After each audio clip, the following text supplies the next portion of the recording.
One year we had 10 inches of rain as we were just beginning. And I, of course, thought, it was flooding out here. It was just a ridiculous amount of water. And I thought, well, that's it. My pessimism came in. I thought, we'll never get the crop out. I don't think it was a week.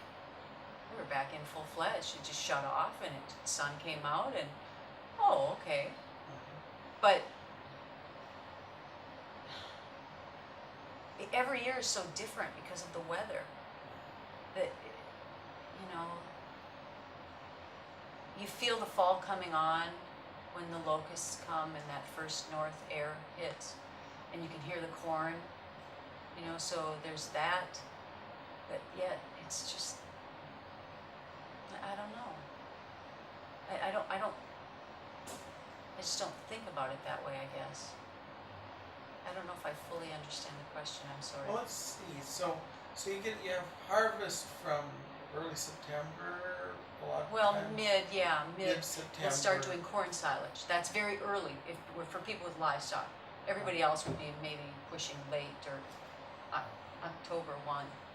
I see. So it starts getting really That'd be busy. an average. Well, sort of middle September, and might run to Thanksgiving. Could. Really busy.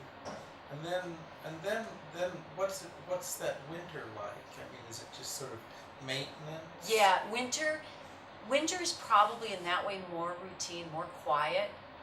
You get up, you feed the cattle, and but the years where it's just nonstop snow dumping, that's where I get really crabby, because all you do is move snow, and all you do is clean yards and haul manure and bed cattle, and that can get to be really drudgery. For people who used to, like my dad grew up on a dairy farm, they didn't hardly leave the county as a kid. You just couldn't go. I mean, the day was so long just getting the cows fed and the milk and done, and that's what they did. So you have that. And that lasts all the way to spring, till planting and shipping starts. So when do you buy cattle? We buy cattle in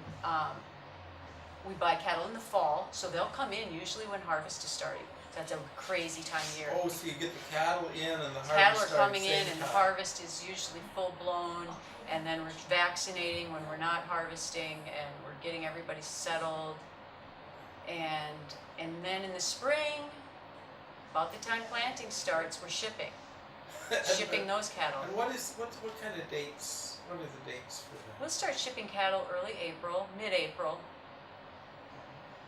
maybe late March even, through April, and then early May. So kind of that month, we'll start sorting off the bigger ones and ship them, and then we'll start planting.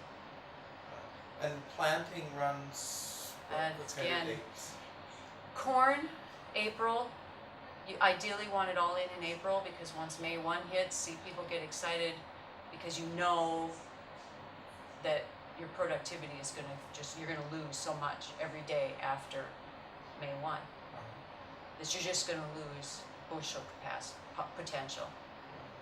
So it'll start as soon as you can get the ground temps to where they need to be in April, and then and when insurance will let you put it in, and so you could collect if it freezes off or something freakish. Then people will go. So you got planting, and when does that finish? Oh, ideally May 15th for beans and corn. So Or what happens? April, beans May, and boy, when we're not done in June, people are getting excited. So what happens between the end of planting and essentially the hot months of summer? Spring, crop checking, maintenance, lots and lots and lots of maintenance, whatever needs to be done. And like I say, every year I'm amazed. There's fences to be rebuilt, there's shingling to be done, there's hay to be made. Every month we put up hay. That's at least 2 days plus cutting for a day or two, depending on breakdowns. So, spring, just trying to keep weeds in control. That's a huge managing weeds, huge. And gets, and that's always evolving, changing. What the weeds are, what controls, what doesn't. That's where the crop consultant for us is such a, So then at this point, what have you got for animals? I mean, you've sold off most of the, what do you keep over the summer then? we bring the cattle that we brought in this spring. Ours all come from North Dakota in the summers. And there's about 66 head times 4 per pen. In the winters, we can up it to 100, can easily be in the barn, or not quite.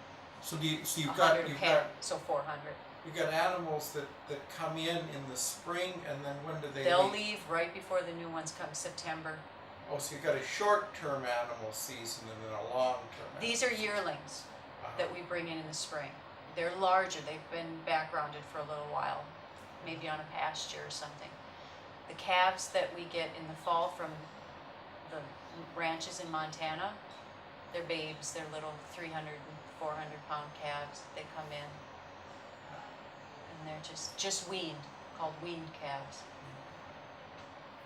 They've been weaned and then they ship them. This year they want to ship earlier because they're so dry. Very dry. The pastures out in Montana they're back to their dry cycle like we are. So, yeah, if we're that's our rotation. Everybody's different. Some people are shipping fat cattle right now. Large feed yards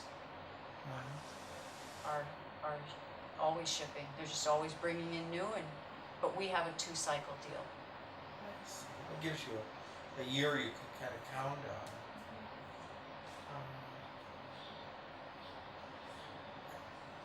Last question.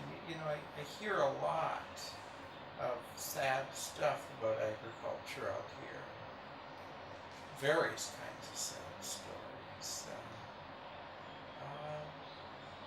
How do things look to you? Do you feel hopeful about You smart have to be. operations like this? There's a lot of people to feed, and the economics drive so much of it, but the reality is I am hopeful. I mean, my son is going into agronomy at Iowa State, and that's like the best agronomy school we've been told, and he's just so excited about it, and he says, I'm just excited to potentially develop something that could help, to help alleviate starvation. I know that's extremely a political thing, but it also is a production issue, and we're going into where there's a lot of droughts around the world, and we have to find better ways to feed people.